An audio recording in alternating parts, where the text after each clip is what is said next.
Well, I've been waiting for this day for a few weeks now.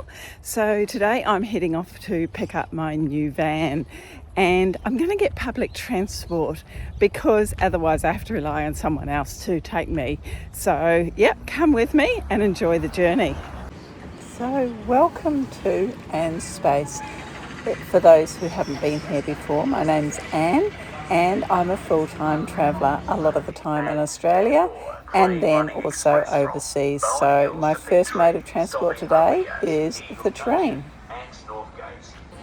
I had some time in the city, so of course I went and got myself a coffee. And yes, it was a good one.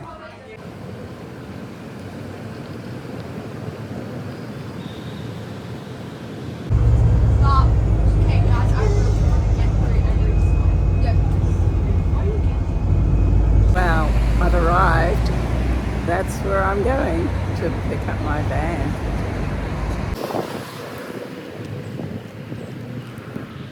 So there it is, the van behind me. So I'll do a bit of videoing as I'm giving the guided tour, just for things that I might forget and need to look back, and also to share it with you. So just in case you haven't already realised, this video is mainly showing you my new van. So I understand if you're not interested in the layout of my new van or the tips and tricks. So if you're not, perhaps stop watching or zoom forward. Otherwise, if you're looking at getting a camper van, you might get lots of good ideas. And if you bought one, this might solve some of your problems. So I hope you stick around, but if you don't, fully understand. This is Peter. Good morning. We're going to start at the passenger door here, do a lap around the outside. I'll show you where everything is, how it works, and then we'll go inside and do the same thing there, okay? Your diesel goes in here, and once the passenger door's shut, you cannot get this open. And then bonnet release hides just in here. So the battery for the engine hides under the passenger seat. It's fairly difficult to get to. In the event you need a jump start or you want to give one to someone else, we use remote jump points in here, and you can trickle charge the engine battery through those as well. Okay, I'll need to know about that. So your positive is here. Okay. And your negative is just up here. Right, under there. Okay, cool. And the only fluid you'll need to worry about keeping topped up is the windshield washer tank, which hides just down here. Okay, I know that. Here's our next one. This is the hot water. So on-off switch here and little fuse here. That's the only maintenance you'd ever need to worry about. It's just replacing that fuse if it ever blows.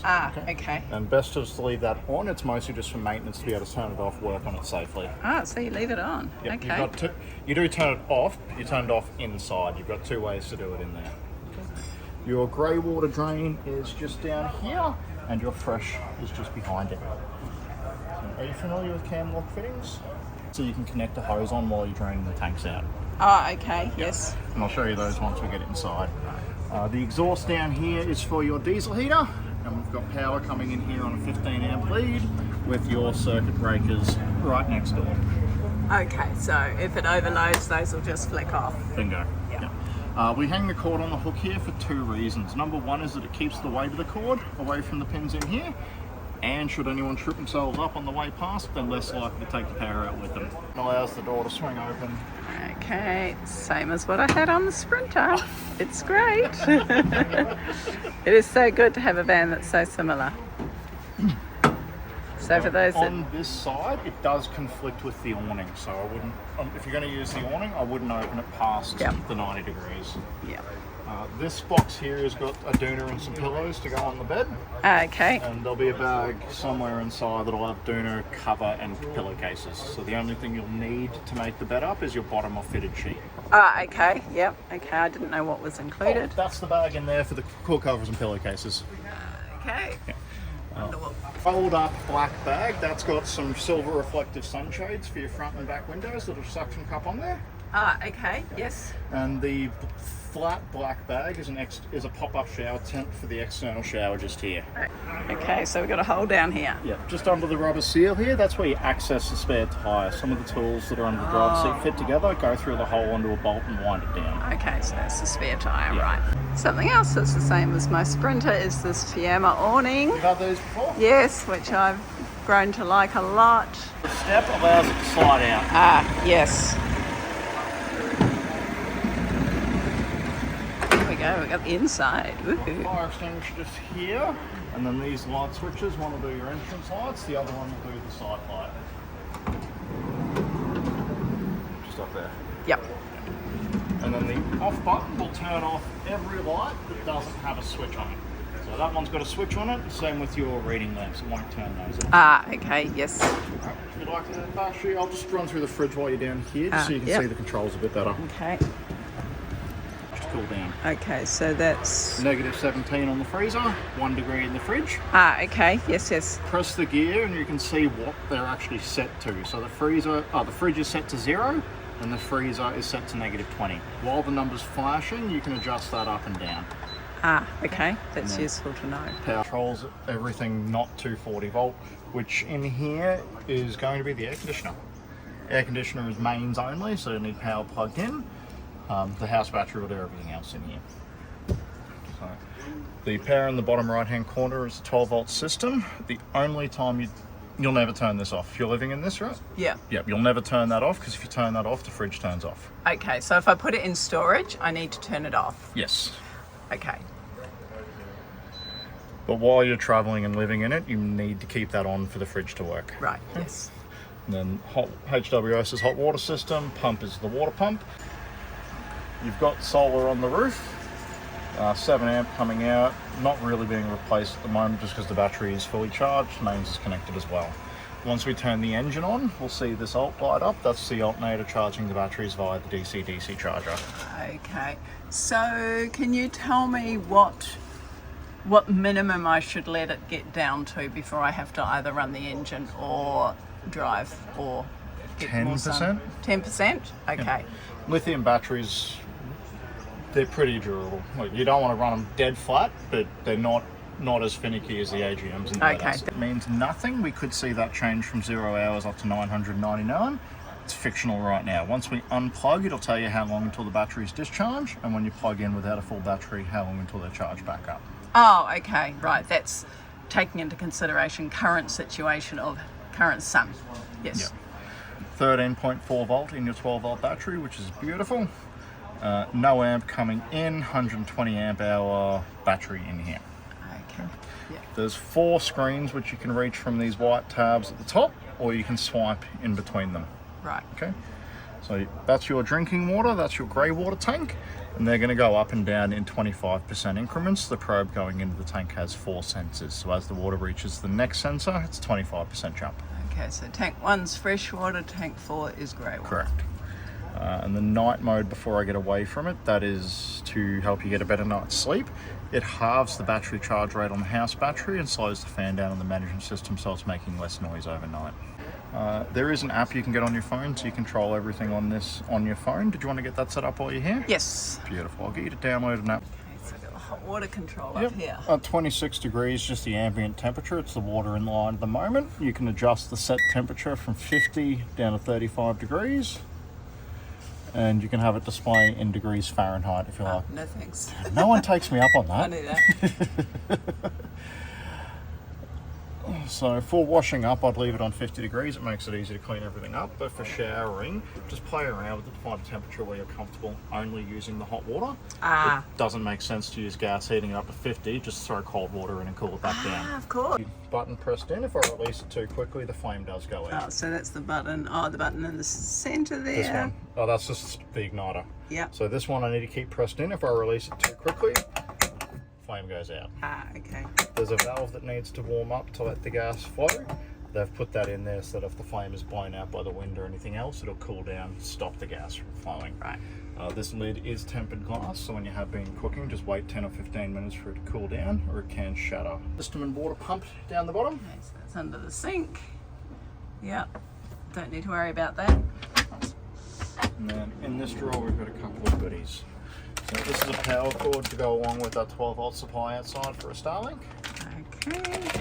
You've got the adapters for your external shower at the back.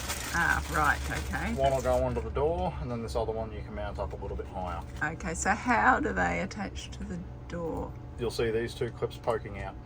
So just push it onto those. Right. Yep.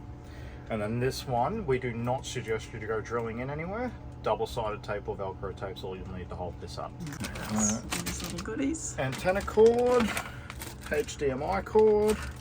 This is for your awning handle, goes up on it. Some people don't want them on there, so we don't install them. Okay. You separate the two halves, and then this slides on to go over the end near the hook, so if it slips, it won't damage paint or anything. Okay. Excellent. And these are for the awning feet. If you've got them on the ground, you will want to peg them down. Okay. Extra antenna cord. And then these are the cam lock fittings for your water drains. So okay. two to block it, so if it ever does go into storage, this will stop bugs from crawling up there and building nests. Note to self. And then this one is for when you're draining the tanks out. So they go onto the outlet like so. You then lock it on, and then these pins go through some holes here to stop the arms from unlocking. Okay. Does that make sense? I think so. So You can take this down as well. If you just take these tabs up, you can lift the whole thing off the rail. okay. And the leg folds back or unclips, or what does the leg do? So I can put it in? Unscrews. Unscrews. Okay. Lefty loosey, righty tighty. Yep. Okay. And you can adjust the height of it as well. So you just undo that, and then you can move this bit up and down. Cool. Okay. Yeah, that's Loose, but once the struts engage, you can set it exactly where you like, and it will lock there in the fully open position. Fully open. So that's where it's least likely to be blown back in with the wind. okay. Yep. You've got a blackout shade comes up from the bottom, fly screen that comes down from the top. Yes. Hang on to the fly screen when you release them. Okay. Otherwise it goes zing. Anytime we're moving the window, it's by the window itself, not the handle, until we have to. Just reduces the wear and tear on everything. Okay. And has it got a half closey Yes. thing? Yeah. Right there. Yeah. So if it is raining, you can get fresh air in that way. Okay. But for travel, please make sure Fully closed. fully closed. Roof hatch. Okay. That's not rain sensitive, is it? No. It's all just manual. Yep. If you open it up and it rains, close it, Yes. please. Yes.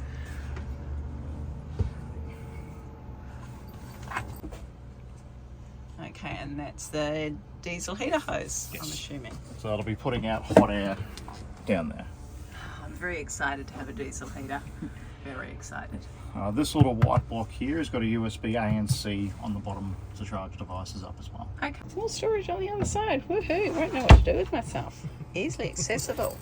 Not like having to lift up the whole mattress. Okay, so you can click them back. Yeah. The strut, once you've started lifting up, the strut did all that work. I'll do that again. Oh, okay, so there's a strut down there. Okay, that's good. Yeah. Too easy.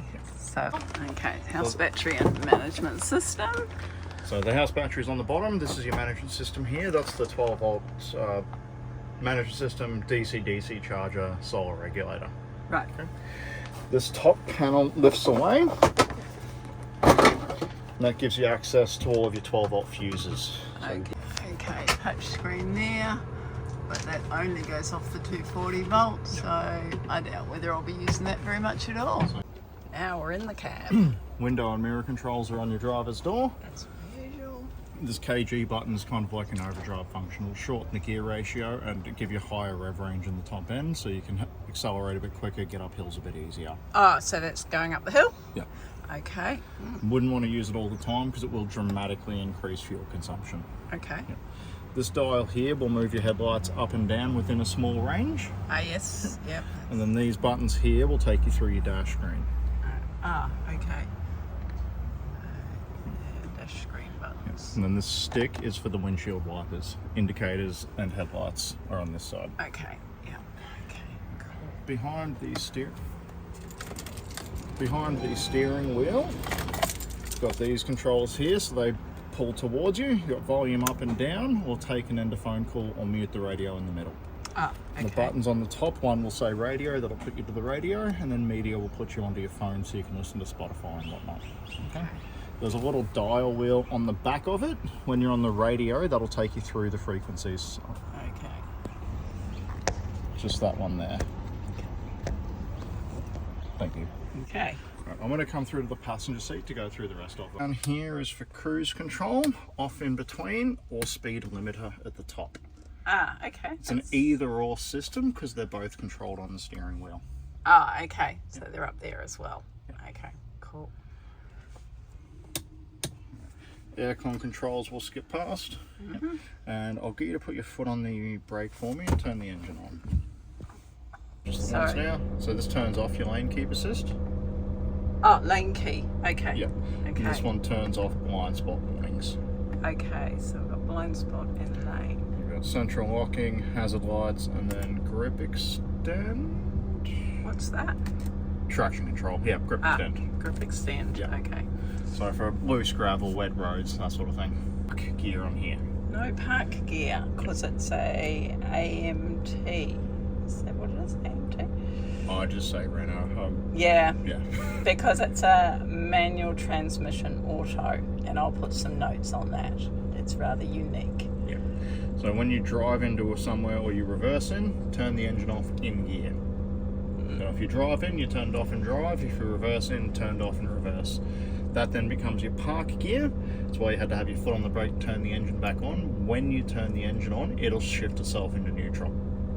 You can't turn it on without your foot on the brake. Okay. I'll just get your foot on the brake for me. From neutral, up or down will put you into gear. So on the dash screen we've got D1, that's D for drive. If I put the gear stick left, it swaps me between automatic and manual. So the M1 on the screen now, that's manual first gear. Okay, there we go. One trick to watch out for is when you're in neutral, which you go right to get to, you can actually swap from automatic to manual, even though you can't see that change occur because you're in neutral. When I go back, we're going to be in drive now. So swap from manual to automatic while in neutral. Okay, that's rather different. Yep. Something if you to ever get used see to. an M on that screen and you don't want to be in manual like that, just bump the gear stick left and puts you back into automatic. Okay. Okay. And then going right and down gives you reverse. Here's our reverse camera. Okay. So when would you put it in manual? Going up or down a hill is the one, or towing something. So particularly steep hills, not just your regular well, you hill. don't want to use your brakes as much. You want to use the gears themselves. Yep. Okay. If you ever turn the engine on and you've got the camera showing up here, back doors are open. Ah, okay. Yep. Took me a long time to figure that one out. Okay. There we go. This van's done 80 kilometres. So as good as new. So that's been a really thorough demonstration of everything in the van, and I'm so glad I've recorded it because I'm definitely going to be going back to watch that as well as sharing it with you. This is mine. Look at that. Got my name on it. How cool is that? My first, to me, brand new vehicle. Woohoo, lots of trips coming up. So I had a fairly uneventful drive back from the dealership to my daughter's place. One little mishap was the door to the hot water heater hadn't been latched shut properly and it flew open with a big bang. Luckily I could pull over and check out what it was, so sorted that out very quickly, and I'm now in the process of just setting up the van. As you can see, I've got windows that open in the back. That's an improvement since the Sprinter. Now, having bought from Jayco, who build caravans or equip out caravans, motorhomes and camper vans, they give you all sorts of extras like these window shields here, which keep the warmth in or the heat out. I got these cushions, got beautiful inner sprung mattresses, and you can see it breaks up into segments, that way you can easily get underneath. But although there's storage accessible from the top, I'll show you underneath, and it's accessible to the bottom as well. So another thing I got from Jayco was the power lead, a couple of hoses, one for the fresh water, one for the grey water. There's the door there that goes into the home area, and then there's all this storage. It's a really good size. And yep, there's more windscreen shields for the front. Well, good morning. I'm now trying to get organised with everything set up in my van. I've given myself just one day to just get everything in the van. I might not be totally organised, but I'll have what I need. My first thing was to make the bed. I firstly discovered that it's much bigger than my bed in my old van, so this is definitely a queen size. So I might need to buy a couple bits more of linen, but for now I've made it and I'll show you. It's a big bed. And there we go, there's my bed.